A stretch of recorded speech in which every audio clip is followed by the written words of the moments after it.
सर्वशक्तिमते परमात्मने श्रीरामाय नमः। सर्वशक्तिमते परमात्मने श्रीरामाय नमः। सर्वशक्तिमते परमात्मने श्रीरामाय नमः। सर्वशक्तिमते परमात्मने श्रीरामाय नमः। सर्वशक्तिमते परमात्मने श्रीरामाय नमः। सर्वशक्तिमते परमात्मने श्रीरामाय नमः। सर्वशक्तिमते परमात्मने श्रीरामाय नमः।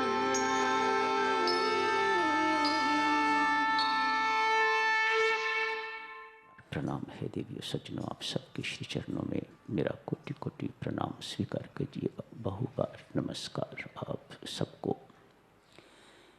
सुखी परिवार हो तो ऐसा परिवार जैसे भगवान शिव का परिवार। वाहन तो नंदी है, गले में नाग देवता को डाल रखा हुआ है। पुत्र गणेश का वाहन चूहा है। माँ पार्वती का वाहन शेर है। किसी का भी आपस में कोई मेल जोल नहीं, लेकिन आज तक किसी ने सुना तो नहीं है कि किसी में कोई झगड़ा हुआ हो, किसी ने किसी को नुकसान पहुंचाया हो। तो परिवार हो तो इस प्रकार का परिवार हो जो परस्पर प्रेम पूर्वक रह सके। वहीं पर परमात्मा देव का निवास हुआ करता है।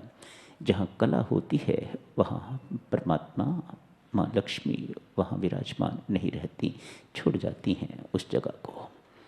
जहाँ प्रेम स्वरूप परमात्मा रहते हैं वहीं पर प्रेम का निवास होता है। जहाँ प्रेम होता है वहाँ प्रेम स्वरूप परमात्मा का निवास हुआ करता है। आदर्श परिवार, सुखी परिवार, इस प्रकार का परिवार होना चाहिए। आज साधक गृहस्थ हैं या विरक्त, हर एक के जीवन में कभी न कभी इस प्रकार की बात आती है, जैसे कभी क्या शायद बहुधा आती है। सुबह ध्यान बहुत अच्छा लग गया, शाम का ध्यान बिल्कुल किसी काम का नहीं लगा। साधक बहुत दुखी होता है, बहुत व्याकुल होता है। सुबह अच्छा ध्यान लगा था, शाम को ध्यान कोशिश करने के बावजूद भी नहीं लग रहा। मानो आदमी अपने आप को, साधक अपने आप को ऐसा महसूस करता है किसी कारण से मैं आज परमात्मा से विमुख हो गया हूँ। कुछ एक बातें साधक जिंदगी में, साधक के जीवन में इस प्रकार की पक्की उतरनी चाहिए कि इनके प्रति जीवन में कभी संशय न आए।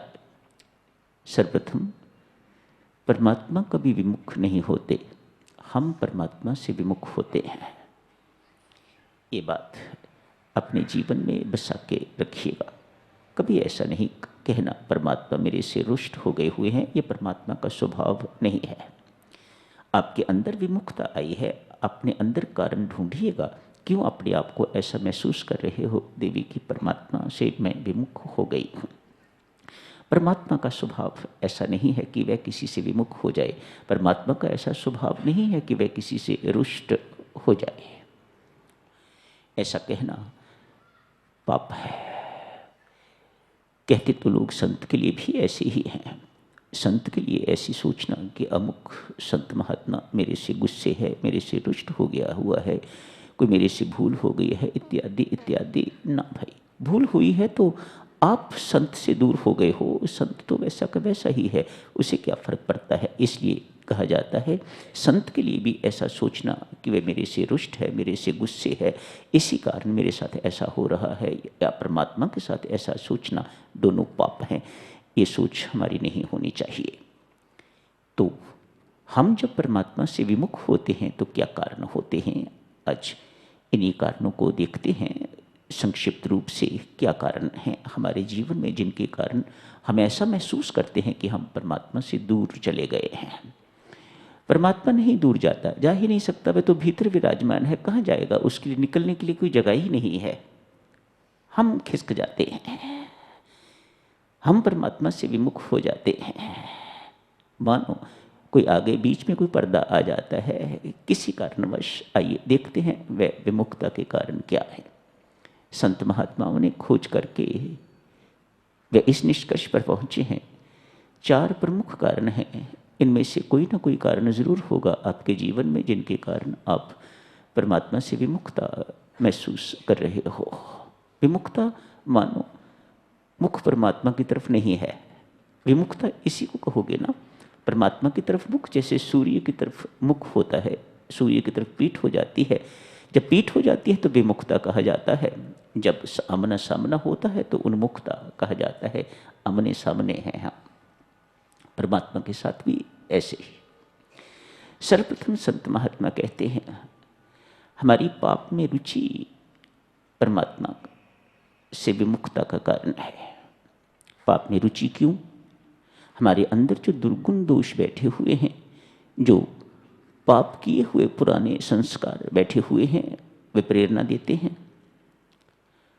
रजोगुण बैठा हुआ है, वह प्रेरणा देता है, वह प्रेरित करता है। याद है ना आपको, पार्थ पूछता है, माधव श्री गीता जी के 3 अध्याय में पूछता है, माधव न चाहते हुए भी किससे आदमी प्रेरणा पाके तो पाप करता है? नहीं चाहता कि पाप करे, लेकिन फिर भी पाप हो जाता है। कौन प्रेरक है? माधव जवाब देते हैं, पार्थ रजोगुण है। इसी को काम कहा जाता है, कामना कहा जाता है, इसी को क्रोध कहा जाता है। ये कामना बहुत पाप रूपा है, ये कामना बहुत बड़ी शत्रु है, ये काम बहुत बड़ा शत्रु है। ये पार्थ इसको हनन कर दे। जो कोई साधक अपनी साधना में सफल होना चाहता है वह पहले काम को हनन करे, काम रूपी शत्रु को हनन करे, कामना को हनन करे। मानो कामना ही प्रेरक है जो हमें पाप में प्रवृत्त करती है। एक आदि उदाहरण देखो साधक जन, तो ये चीज़ें समझने में बहुत आसानी हो जाएगी। एक युवक एक संत महात्मा के पास गए, कहा महाराज मैंने ऐसा सुना है आप रोज परमात्मा के दर्शन करने के लिए जाते हो, आज मुझे भी ले चलो। बेचारे महात्मा फंस गए। चलो बेटा ठीक है, पर बहुत लंबी यात्रा है बेटा, मुझे बहुत दूर जाना पड़ता है, चलोगे मेरे साथ? हाँ चलूंगा, हर प्रकार से मैं चलने को तैयार हूं, उत्सुक है। महात्मा ने अपने साथ ले लिया। पहाड़ी पर चढ़ना था, उसकी दूसरी ओर जाना था। कहा बेटा मेरे पास अब सहायता का सामान है, आप मेरी सहायता कर सकते हो, मैं वृद्ध हो गया हूँ, मेरे पास थोड़ा बहुत सामान है, ये उठा लो तो मुझे पहाड़ी चढ़ने में आसानी रहेगी। कुछ भी नहीं था खास, एक छोटा सा थैला सा था, उसमें 5 पत्थर थे, 5-6 पत्थर उसमें। कहा कोई नहीं बाबा मैं उठा लेता हूँ, मैं युवक हूँ, मेरे पास समर्थ है, मैं उठा के आपके साथ साथ चलता हूँ। ऊपर चढ़ा, सांस फूला। कहा बाबा पहले तो हल्के लग रहे थे, अब ये काफ़ी भारी लग रहे हैं, कोई थोड़ा बोझ इसमें से हल्का किया जा सकता हो तो कर दो। कोई नहीं बेटा, एक पत्थर उसमें से निकाल के फेंक दिया, 5 रह गए। थोड़ा और ऊपर चढ़ा, 5 भी बोझ लगने लग गया, भारी लगने लग गए, एक और निकाला। पहुंचते पहुंचते शिखर तक पहुंचते पहुंचते थैला खाली हो गया, 6 में से कोई पत्थर भी नहीं था। कहने लगे, युवक कहता है बाबा जहां आना था आ गए, अब भगवान के दर्शन करवाओ। बाबा कहते हैं बेटा 6 मामूली पत्थर तेरी पीठ पर थे तो तेरे लिए चलना मुश्किल, तो जहाँ पहुँचना था, लक्ष्य की प्राप्ति मुश्किल। अपने अंदर देख, 6 चट्टानें तूने उठा रखी हुई हैं, जन्म जन्मांतर से उठाई हुई हैं। ये काम, क्रोध, लोभ, मोह, अहंकार, ये तो छोटे छोटे पत्थर हैं, ये तो चट्टानें हैं। काम, क्रोध, लोभ, मोह, अहंकार, मत्सर इत्यादि, इनकी 6 चट्टानें आपने उठा रखी हुई हैं। उनको उठाए हुए तो पहाड़ पर नहीं चढ़ सकता, तो इनको उठाए हुए आप परमात्मा का दर्शन कैसे कर सकते हो? विमुखता का एक कारण पाप में रुचि। हमारे अंदर रजोगुण, पुराने संस्कार हमें पाप के लिए प्रेरित करते रहते हैं।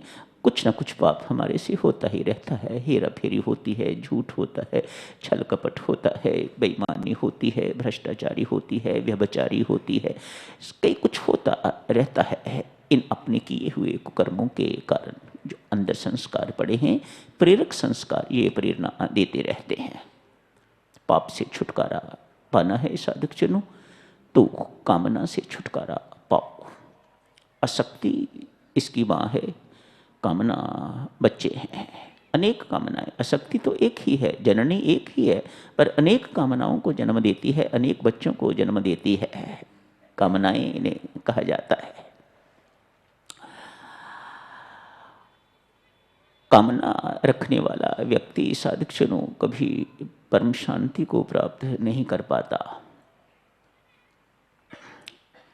ये कामना हमारे से बहुत कुछ करवाती है। कुछ वर्ष पहले की बात है, बिहार के पटना नगर से कुछ व्यक्ति शिफ्ट हुए लुधियाना। वहाँ जाके रहने लगे, हालात थोड़े ठीक हुए। पूरा परिवार तो वापस नहीं आ सका, कुछ वापस चले गए पटना। एक बच्चा 20-25 साल का वहीं रहा। किसी कपड़े की किसी की दुकान थी, उस पर नौकरी करता है। 1000 रुपया महीने की तनख्वाह, उस वक़्त की बात है, काफ़ी होता होगा। 1000 रुपया महीने की तनख्वाह मिलती है। शायद दोपहर को चाय इत्यादि भी मिल जाती होगी, एक वक्त का भोजन भी मिल जाता होगा मालिकों की तरफ से। बहुत संतुष्ट है, कामकाज ठीक चल रहा है। दुकान का मालिक को पैरालिसिस हुआ है, वह दुकान पर आ नहीं सकता। धीरे धीरे सारा कामकाज उसने इस नौकर को ही सौंप दिया हुआ है। दिन में एक बार व्हील चेयर पर आता है, आके थोड़ी देर के लिए दुकान पर बैठता है और फिर वापस चला जाता है। आज इस बालक का चाचा इसे मिलने के लिए आया है लुधियाना, देखने के लिए आया है। पुत्र का कामकाज, भतीजे का कामकाज कैसा चल रहा है, सब ठीक है ना, इसके रहने की व्यवस्था सब कुछ ठीक है। देख के बहुत प्रसन्न होता है। बच्चा अकेला ही बैठा है, मालिक की तरह काम कर रहा है। पूछा, पुत्र आजकल कितने रुपये तनख्वाह मिलती है? कहा, मालिक ने 500 रुपया और बढ़ा दिए हैं, 1500 तनख्वाह हो गई है। और चाचा जी 1500 ही लगभग ऊपर हो जाते हैं। मालिक यहाँ आता नहीं, दिन भर मैं ही मालिक होता हूँ, बीमार है। चाचा कहता है, बड़ी परमात्मा की कृपा है। देवियों, यदि ये परमात्मा की कृपा है तो परमात्मा का कोप क्या होगा? अच्छा चाचा होता, अच्छा बाप होता तो इसके मुख पर थप्पड़ मारता, ये तो परमात्मा की कृपा। पर ये तो परमात्मा की कृपा नहीं है कि 1500 तनख्वाह मिलती है, 1500 ऊपर हो जाता है, ये परमात्मा की कृपा नहीं है। साधक जनों, ये शब्द हम प्रयोग करते हैं मोह ममता के कारण। शब्द हम प्रयोग करते हैं, ऐसा हम व्यवहार करते हैं, ऐसा हमारा आचरण होता है। इन कामनाओं की पूर्ति के लिए आदमी कितने सारे, ढेर सारे दिन में पाप कमा देता है। पापी जीवन हमें परमात्मा से विमुख करता है। पापी जीवन हमें परमात्मा के उन्मुख नहीं रहने देता। वह सामान्य गृहस्थ है या आपका कार्य क्षेत्र है, कहीं पर भी, जहां पर भी ऐसा होगा, जहां पर भी आपको पाप करने पड़ेंगे, आपको मन तो एक आप ही का है।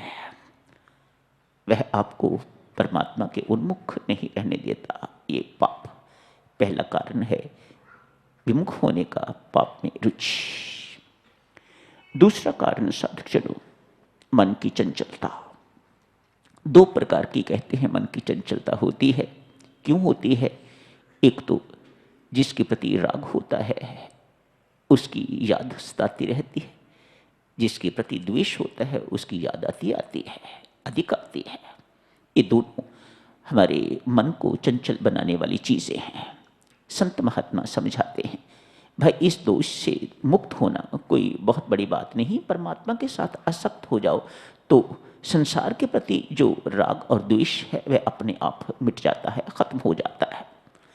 पाप में रुचि यदि है आपकी, पहला कारण, तो आपको धर्माचरण में रुचि होनी चाहिए। धर्म के अनुसार आपको कुछ भी हो, मैंने धर्म को छोड़ना नहीं है, तो उससे पाप में प्रवृत्ति भी जो है वह मर जाती है। दूसरी बात, मन की चंचलता। मन की चंचलता दो बातों के कारण, सर्वप्रथम राग द्वेष के कारण संत महात्मा समझाते हैं यदि आपका राग या द्वेष भी, चलो कोई बात नहीं, द्वेष भी सही, वह भी यदि परमात्मा के साथ जुड़ जाता है तो संसार के प्रति आपका राग द्वेष अपने आप छूट जाता है। बड़ा साधारण सा साधन संतों महात्माओं ने खोज करके हमें बताया।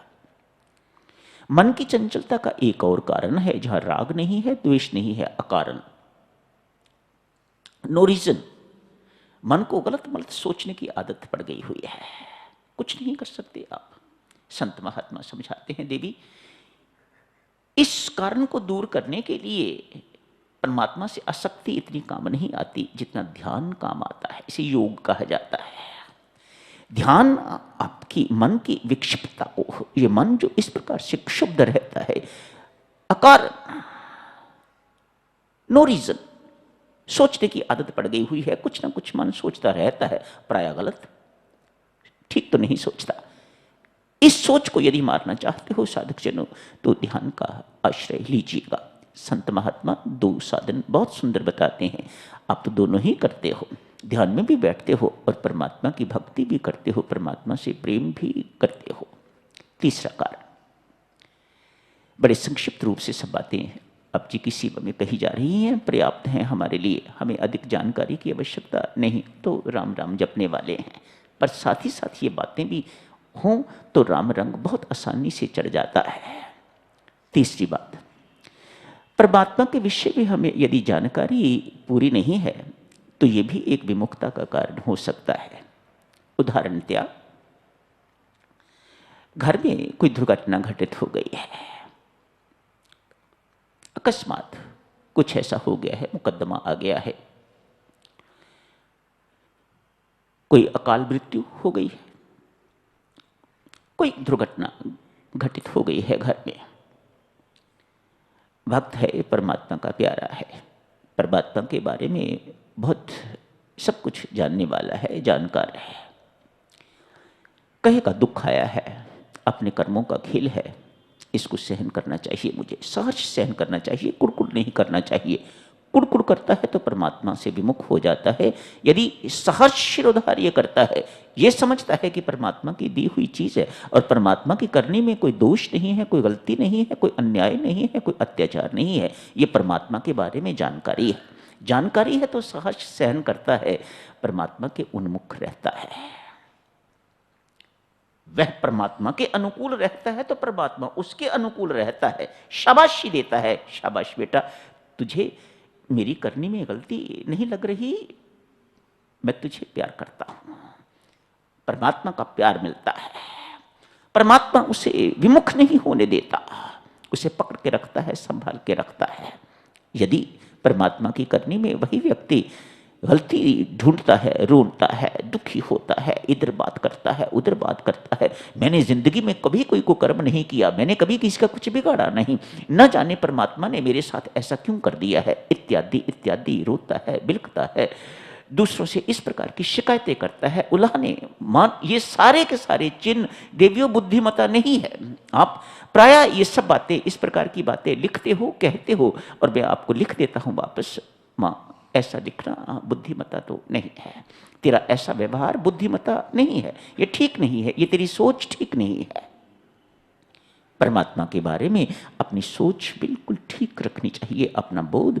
नहीं तो पूछ लो किसी से, स्वयं को नहीं पता है तो पूछ लो, मेरा आजकल ध्यान में भजन पाठ में मन नहीं लग रहा, पूछो किसी से क्या कारण हो सकता है, तो वह बताएगा। कहीं ऐसा तो नहीं आपकी सोच गलत हो गई हो, आपने अपनी तार परमात्मा से तोड़ ली हो। सोच गलत होते ही तार परमात्मा से टूट जाती है। परमात्मा ने शिकायत का कहीं कोई गुंजाइश नहीं रखी, कोई शिकायत नहीं। आपके अपने कर्मों का फल है, मैं तो मात्र उन कर्मों के फल को भोगने की व्यवस्था आपके सामने कर रहा हूं। मेरा बिल्कुल किसी प्रकार का कोई दोष नहीं है। हाँ, प्यार में कभी उलाहना दो तो और बात है, प्यार में कभी इस प्रकार की बात करो तो कोई और बात है, लेकिन आप शिकायत करो इस प्रकार की, नहीं तू दोषी है, मैंने तेरा क्या बिगाड़ा है, मुझे नहीं याद मैंने इस जिंदगी में किसी का कुछ बिगाड़ा है। अरे भाई, शरीर इस जन्म से शुरू हुआ है, जीवन तो ना जाने कब से शुरू हुआ है, कब से चला हुआ है और कब तक ये चलेगा, जब तक आप इसको खत्म नहीं कर दे। 3 कारण हो गए देवियों सज्जनों। चौथा कारण, प्रमुख कारण है अभिमान। इस बारे में चर्चा साधकजनों थोड़ी विस्तार पूर्वक करते हैं। शुरू कर लेते हैं, समय लगा तो रात्रि की बैठक में भी इस चर्चा को जारी रखेंगे, कुछ छुटपुट मोटी मोटी बातें कर लेंगे रात को भी। इस शत्रु से हर एक को बचने की जरूरत है। बाकी 3 कारण जिंदगी में हों तो कोई बात नहीं है, लेकिन जब तक ये बना रहेगा आप कभी परमात्मा के उन्मुख नहीं हो पाओगे। घर का नौकर है, घर का मालिक, ऐसा कोई दिखाई नहीं देता जिसे इस राक्षस ने पकड़ना रखा हुआ हो। ये बहुत बड़ा दुर्गुण है हमारे जीवन में। है तो बात बहुत साधारण सी, लेकिन इसका प्रकोप बड़ा भयानक है। ये आपको आपके जीवन में झुकने नहीं देगा, और बिन झुके परमात्मा की कृपा नहीं मिलती। अभिमान को मारना मानो विनम्र हो जाना, झुकना, आपके जीवन में दैन्य आ जाना। भगवान को दीनता बहुत पसंद है, दैन्य बहुत पसंद है, इसीलिए भक्ति बहुत पसंद है, इसीलिए भक्त बहुत पसंद है। क्यों? भक्त के जीवन में अभिमान नहीं है, भक्त के जीवन में दैन्यता है, और दैन्यता भगवान को बहुत प्रिय है। भगवान का यदि किसी चीज के साथ द्वेष है तो वह है अभिमान। लाख लाख शुक्र है परमात्मा तेरा द्वेष बना रहे। कहो परमात्मा से, परमात्मा देव तेरा द्वेष बना रहे। क्यों? इससे हमें लाभ होगा। हमारे अंदर जो अभिमान बैठा है उसके प्रति तेरा द्वेष होगा, तेरा वैर होगा, तो एक ना एक दिन तू जरूर उसे मारेगा। नहीं तो हम जिंदगी भर जन्म जन्मांतर हम अभिमानी रहेंगे, हम अपने बल पर तो इसे मार नहीं सकेंगे। तेरा द्वेष बना रहे परमात्मा, ये प्यार की बातें हैं। तो अपना द्वेष बनाए रख, तो द्वेष इससे करेगा तो एक ना एक दिन इसका हनन भी करेगा। साधकजनों, लॉर्ड इज वेरी प्रॉम्प्ट। पुनः याद रखिएगा, वह इंतजार नहीं करता कब अभिमान तेरा पकेगा और कब मैं इसे फोड़ूंगा। ना, वह पकने की इंतजार नहीं करता। वह रोज अनेक बार सिर पर हथेड़ा या मुख पर थप्पड़ मारता है, पीठ पर मुक्का मारता है या मरवाता रहता है आपका अभिमान गलत करने के लिए। अभिमान है क्या साधकजनों? संत महात्मा बड़े साधारण ढंग से देवियों सज्जनों समझाते हैं। अपने आप को किसी भी कारण से अपने आप को सुपीरियर मानना, उत्कृष्ट मानना दूसरे से अभिमान है। अब सोचो कौन अभिमानी नहीं है? किसी भी कारण से किसी दूसरे व्यक्ति के प्रति आप ये सोच लगो ये मेरे से इंफीरियर है, मैं सुपीरियर हूं। 26 प्रकार के मत बताए गए हैं साधकजनों, 26 प्रकार का मत।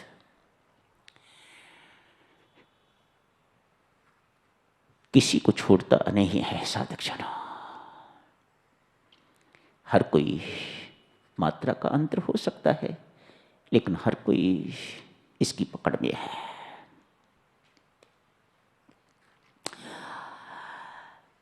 जो भगवान के बहुत नज़दीक हैं, संतों महात्माओं के बहुत नज़दीक हैं, अपने आप को बहुत नज़दीक समझते हैं, उनमें अभिमान के अधिक चांसेस।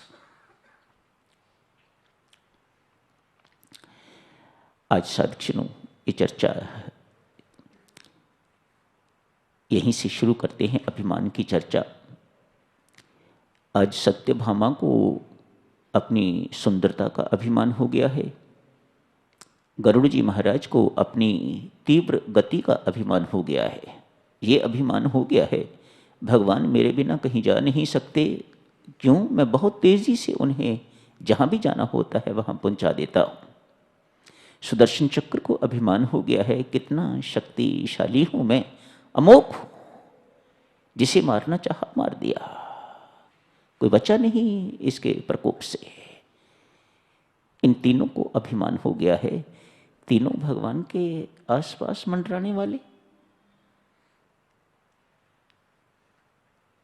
गरुड़ जी पर भगवान सवारी करते हैं, सुदर्शन चक्र को चलाते रहते हैं, इशारा करते हैं जाओ दुर्वासा ऋषि को मार के आओ। सुदर्शन चक्र चला जाता है, मार देता है जाके। किसी को भी मारना होता है, सुदर्शन चक्र चला जाता है।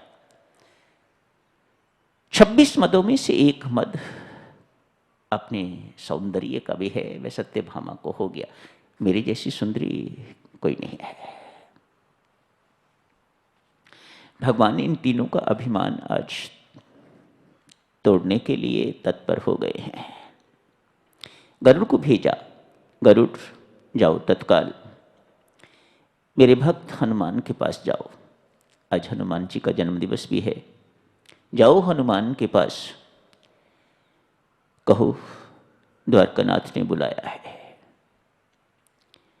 गरुड़ जी चले गए हैं, जाके राम राम हुई, कहा आपको द्वारकानाथ ने बुलाया है।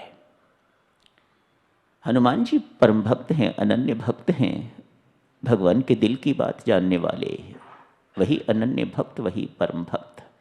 हर कोई तो भेद परमात्मा के रहस्यों को जान नहीं सकता, वही जान सकता है जिसे वह जताता है, जिसे वह जनाना चाहता है, वह हनुमान जी महाराज।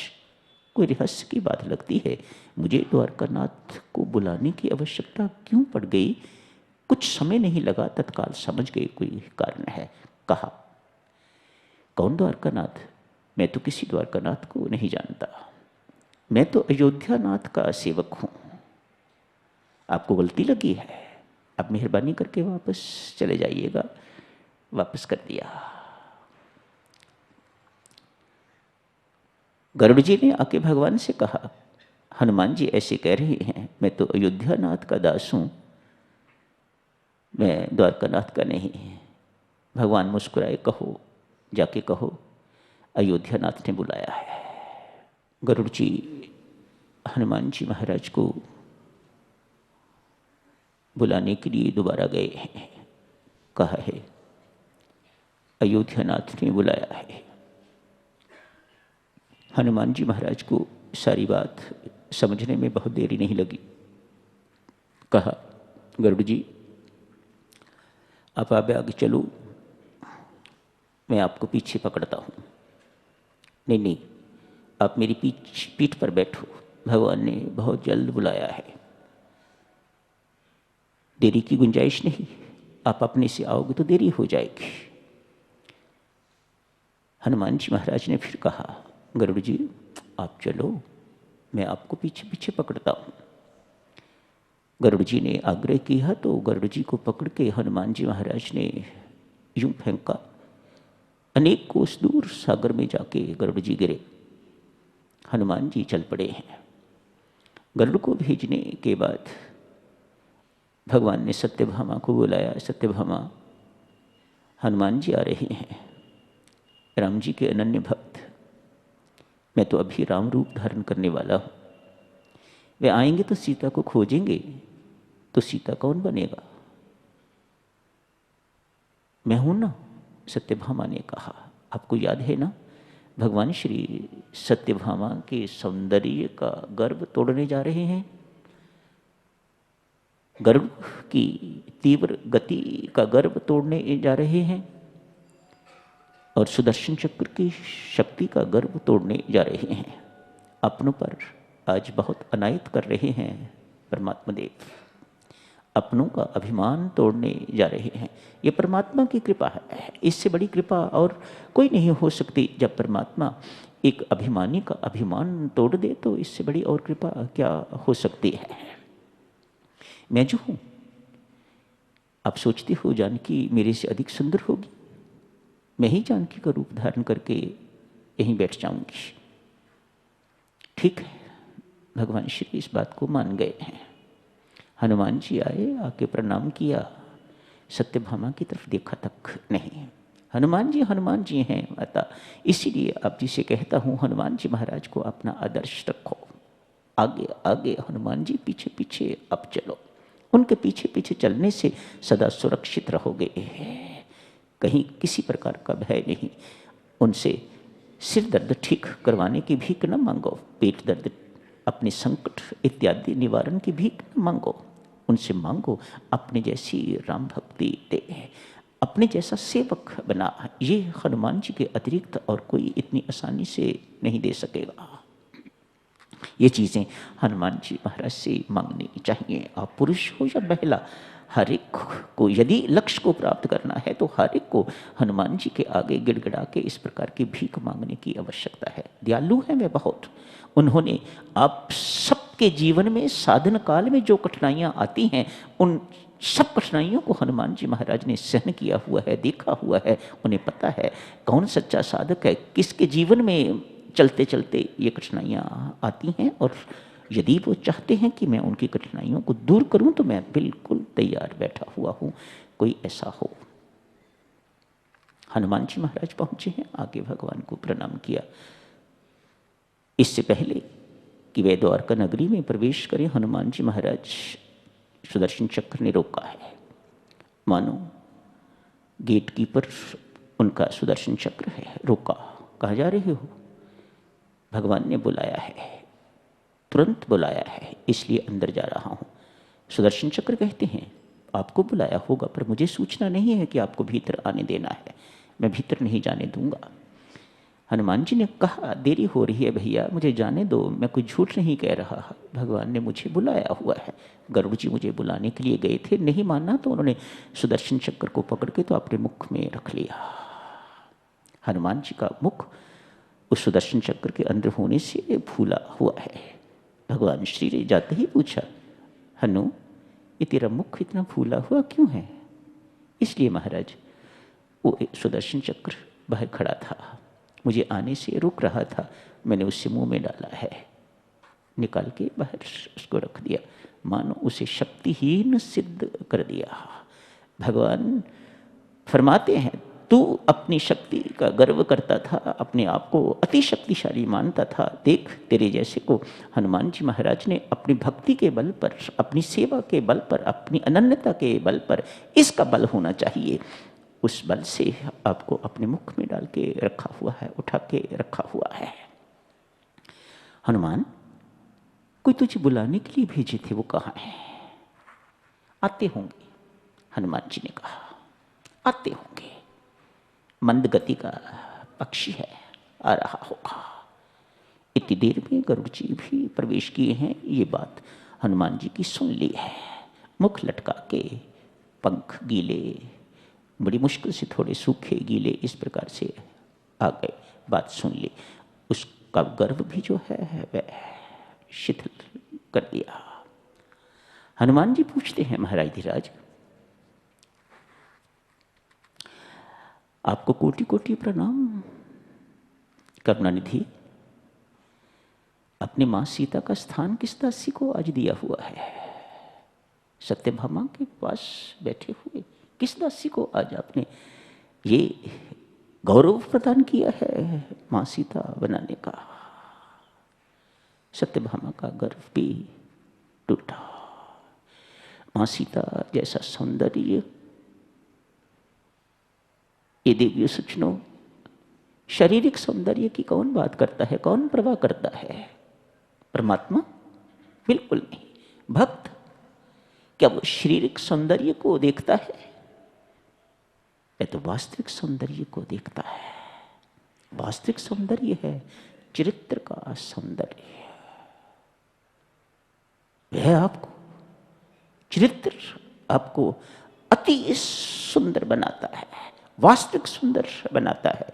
और वह सौंदर्य माँ सीता के पास है, और किसी नारी के पास उतना सौंदर्य नहीं है जितना माँ सीता के पास। इस प्रकार से साधक भगवान श्री अपने निकट घूमने वाले जो अभिमान के बहुत जल्दी शिकार हो जाते हैं, उनका अभिमान प्रायः तोड़ते रहते हैं। एक छोटी सी और बात, उसके बाद चर्चा समाप्त करने की आपसे इजाजत मांगूंगा। महात्मा बुद्ध के बड़े भाई आनंद, चचेरे भाई, दीक्षा लेना चाह रहे हैं। दीक्षा लेने से पहले महात्मा बुद्ध के आगे 4 शर्तें रखते हैं, तब भिक्षु बनूंगा। क्या खाक शिष्य बनेगा आनंद? जो शिष्य बनने से पहले शर्तें रख रहा है, वह क्या जीवन में शिष्य बन पाएगा? अरे अपना आप सौंपने जा रहे हो, अपना आप गुरु के चरणों में चढ़ाने जा रहे हो, अपने आप को समर्पित करने जा रहे हो, और वो भी शर्तें रख के क्या पाओगे? शुरुआत ही बहुत गलत है। महात्मा बुद्ध छोटे हैं, ये बड़ा है। 4 शर्तें रखी हैं। जहां जाओगे साथ जाऊंगा, जिस कक्ष में रहोगे, जिस कक्ष में शयन करोगे, आपके साथ ही उसी कक्ष में रहूंगा। 2, तीसरी शर्त, जब भी किसी को मिलाना चाहूं आपको मिलना होगा। ऐसा नहीं कहना कि मैं इस वक्त मौन हूं या मैं एकांत में हूं, ना। जिस वक्त मैं कुछ पूछना चाहूं बताना होगा। महात्मा बुद्ध ने, गुरु महाराज ने 4 शर्तें आजीवन निभाई। आज महात्मा बुद्ध का निर्वाण का समय आ गया है, जाने की तैयारी है। अनंत इतने दिनों में इतना पावरफुल हो गया हुआ है, लोग महात्मा बुद्ध को इतना नहीं पूछते जितना आनंद को पूछते हैं। He is next, he is number 2। बहुत पूछताछ है, हर एक को यही संदेह है। संदेह क्या, हर एक को यही पक्का है, नेक्स्ट बुद्ध अनंत।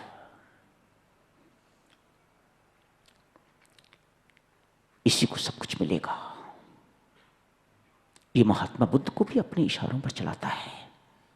खुसर फुसर तो होती रहती है, बातचीत तो होती रहती है आपस में। इतना बड़ा है ये। आज निर्वाण का समय आ गया। न जाने महात्मा बुद्ध ने कितनों को बुद्धत्व प्राप्त करवा दिया होगा। अनंत खाली बैठा हुआ है। आज कहा, अनंत बड़े भैया कुछ पूछना हो तो पूछ लो। एक ही बात पूछी, बुद्ध मेरे मोक्ष का क्या हुआ, मेरे बुद्धत्व का क्या हुआ? पीछे लोग आए थे, वह बुद्धत्व पहले प्राप्त कर गए हैं। मैं अभी तक उस तत्वबोध से बिल्कुल अनभिज्ञ बैठा हूं। आज महात्मा बुद्ध अपना मुख खोलते हैं, बड़े भैया तू सदा बड़ा भैया ही रहा, कभी शिष्य बना ही नहीं। ये अध्यात्म है। ये शिष्यत्व के बिना पाषाण नहीं होता। तू जीवन में कभी शिष्य बना ही नहीं, अपने आप को हमेशा बड़ा भाई मानता रहा, अपने आप को हमेशा इस प्रकार का मानता रहा कि बुद्ध को मुझे अपने इशारों पर नचाना है, अपने अनुसार उसे चलाना है, और मैं चलता भी रहा। महात्मा बुद्ध कहते हैं चलता भी रहा। गुरु ऐसी बातें देवियों सज्जनों करता रहता है, उसे कोई फर्क नहीं पड़ता। फर्क पड़ता है तो शिष्य को ही फर्क पड़ता है। देखो आज आनंद ही बिल्कुल खाली बैठा हुआ है, गुरु तो भरपूर जा रहा है, न जाने कितनों को उन्होंने तार दिया, लेकिन एक जो शिष्य नहीं बन पाया वह बिल्कुल खाली बैठा हुआ है। महात्मा बुद्ध कहते हैं, अनंत बहुत बार आपको देना चाहा पर तू कभी तैयार ही नहीं था, देता किसको। बहुत बार मन में आया इस आनंद को कुछ दूं, तू कभी तैयार नहीं था। तेरे अंदर मांगने वाली विनम्रता ही नहीं आई, तेरे अंदर ग्रहण करने वाली जो नम्रता आनी चाहिए, जो विनम्रता आनी चाहिए, ग्रहणशीलता आनी चाहिए, वह कभी तेरे जीवन में नहीं आई। मैं किसको दूं, किसको मैं देता। और महात्मा बुद्ध प्रस्थान कर गए, शिष्य रह गया खाली का खाली। बड़ा भाई इधर उधर आसपास मटकने वाले ऐसे ही रह जाते हैं। श्रद्धा का मार्ग है देवियों। शिष्य अपनी श्रद्धा के अनुसार गुरु से अपने आप उसका ज्ञान, उसकी भक्ति खींच लेता है। बस श्रद्धा चाहिए, भक्ति चाहिए, विनम्रता चाहिए, ग्रहणशीलता चाहिए। फिर कौन रोक सकता है? फिर कोई नहीं रोक सकता। यहीं समाप्त करने की इजाजत दीजिएगा साधकजनों। याद है ना आपको, चर्चा चली थी परमात्मा से विमुख होने के क्या कारण हैं। ये अंतिम कारण अभिमान था, जिसकी थोड़ी चर्चा विस्तार पूर्वक हुई है। शेष कारण न भी हो, अकेला अभिमान ही पर्याप्त है आपको परमात्मा से विमुख करने के लिए। इतना शक्तिशाली है ये शत्रु, इतना शक्तिशाली है। परमात्मा के उन्मुख रहो। जिस प्रकार देवियों सूरज की ओर मुख करने से माया रूपी छाया तत्काल पीछे चली जाती है, और सूरज की तरफ जैसे ही आपकी पीठ हुई, यही माया आपके आगे हो जाती है, यही छाया आपके आगे हो जाती है। मानो अब आप माया के पीछे पीछे चलने वाले हो जाते हो, और जैसे ही सूरज की तरफ आपका मुख मुड़ता है तो यही माया आपकी दासी बन के तो आपके पीछे पीछे हो जाती है। इसी को कहते हैं परमेश्वर की उन्मुखता, और इसी को कहते हैं परमात्मा की विमुखता। तेरे चरण कमल में राम लिपट जाऊं रज बन के। तेरे चरण कमल में, तेरे चरण कमल में राम लिपट जाऊं रज बन के। तेरे चरण कमल में, तेरे चरण कमल में राम लिपट जाऊं रज बन के। तेरे चरण कमल में राम लिपट जाऊं, तेरे चरण कमल में राम लिपट जाऊं रज बन के। तेरे चरण कमल में राम लिपट जाऊं रज बन के। तेरे चरण कमल में राम लिपट जाऊं रज बन के। तेरे चरण कमल में राम लिपट जाऊं रज बन के। तेरे चरण कमल में राम लिपट जाऊं रज बन के। तेरे चरण कमल में राम लिपट जाऊं रज बन के। तेरे चरण कमल में राम लिपट जाऊं रज बन के। तेरे चरण कमल में राम लिपट जाऊं रज बन के।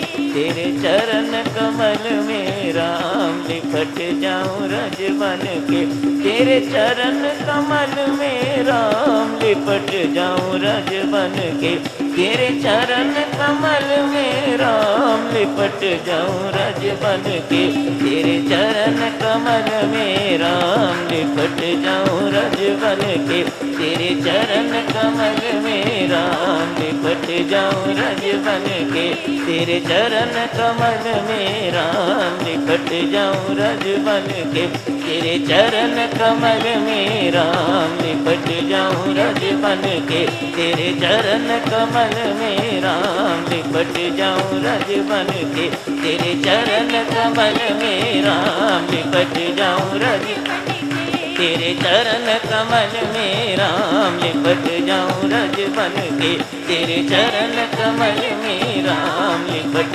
जाऊं रज बन के, तेरे चरण कमल में राम लिपट जाऊं रज बन के, तेरे चरण कमल में राम लिपट जाऊं रज बन के, तेरे चरण कमल में राम लिपट जाऊं रज बन के, तेरे चरण कमल में राम लिपट जाऊं रज बन के, तेरे चरण कमल में राम लिपट जाऊं रज बन के, तेरे चरण कमल में राम लिपट जाऊं रज बन के, तेरे चरण कमल में राम लिपट जाऊं रज बन के।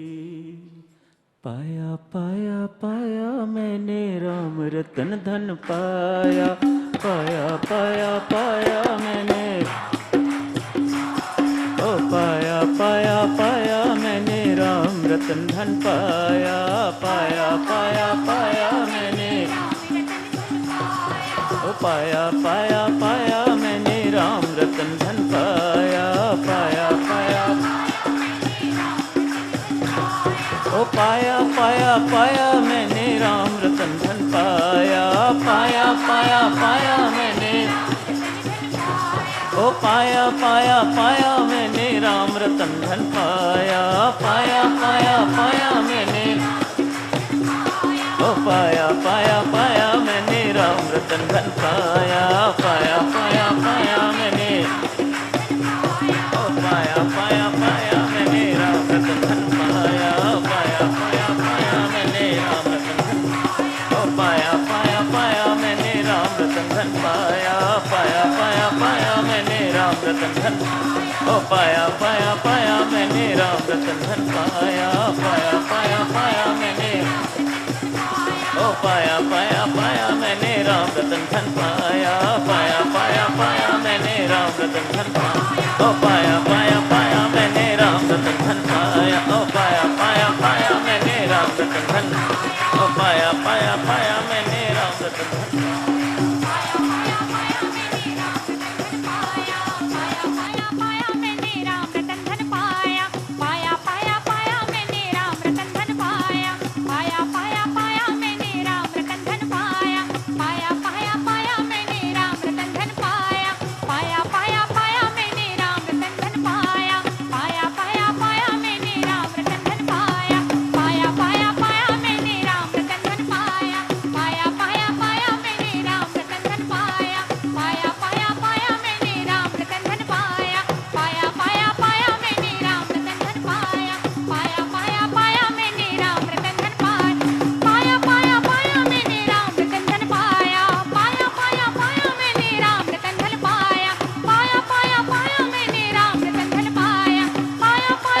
मैंने राम रतन धन पाया, पाया पाया पाया मैंने राम रतन धन पाया, पाया पाया पाया मैंने राम रतन धन पाया, पाया पाया पाया मैंने राम रतन धन पाया, पाया पाया पाया मैंने राम रतन धन पाया, पाया पाया पाया मैंने राम रतन धन पाया, पाया पाया पाया मैंने राम रतन धन पाया।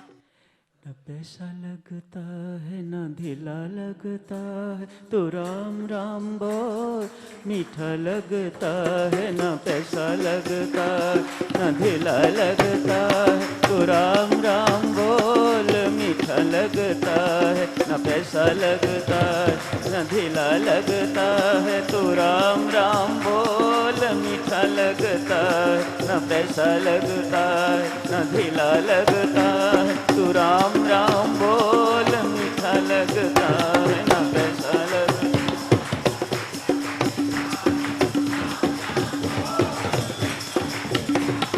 पैसा लगता है, ना ढीला लगता है, तू राम राम बोल मीठा लगता है, ना पैसा लगता है।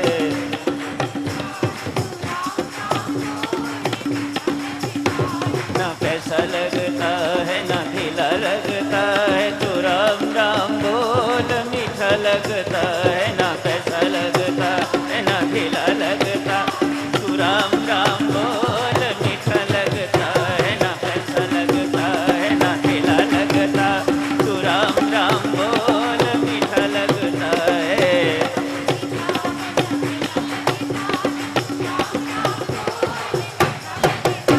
तू राम राम बोल मीठा लगता है, तू राम राम बोल, तू राम राम बोल मीठा लगता है, तू राम राम बोल मीठा लगता, तू राम राम बोल मीठा लगता है, तू राम राम बोल मीठा लगता, तू राम राम बोल मीठा लगता है, तू राम राम बोल मीठा लगता, तू राम राम बोल मीठा लगता है, तू राम राम बोल मीठा लगता, तू राम राम बोल मीठा लगता है, राम राम बोल मीठा लगता, ना पैसा लगता है, ना ढीला लगता है, तू राम राम बोल मीठा लगता, ना पैसा लगता है, ना ढीला लगता है, तू राम राम बोल मीठा लगता, ना पैसा लगता है, ना ढीला लगता, तू राम राम बोल मीठा लगता, ना पैसा लगता, ना ढीला लगता, तू राम राम बोल मीठा लगता है, तू राम राम बोल मीठा लगता है, तू राम राम बोल मीठा लगता, तू राम राम बोल मीठा लगता है, तू राम राम बोल मीठा लगता है, तू राम राम बोल मीठा लगता, तू राम राम बोल मीठा लगता है, तू राम राम बोल मीठा लगता, तू राम राम बोल मीठा लगता, तू राम राम बोल मीठा लगता, तू राम राम बोल मीठा लगता, तू राम राम बोल मीठा लगता, तू राम राम बोल मीठा लगता, तू राम राम बोल मीठा लगता, तू राम राम बोल मीठा लगता।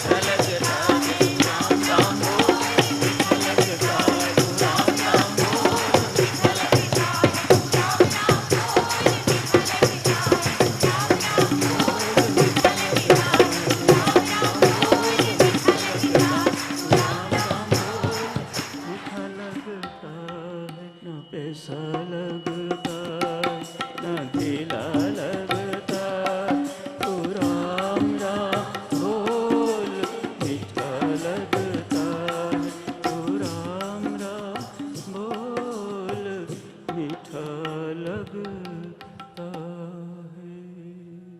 सर्वशक्तिमते परमात्मने श्रीरामाय नमः। सर्वशक्तिमते परमात्मने श्रीरामाय नमः। सर्वशक्तिमते परमात्मने श्रीरामाय नमः। सर्वशक्तिमते परमात्मने श्रीरामाय नमः। सर्वशक्तिमते परमात्मने श्रीरामाय नमः। सर्वशक्तिमते परमात्मने श्रीरामाय नमः। सर्वशक्तिमते परमात्मने श्रीरामाय नमः।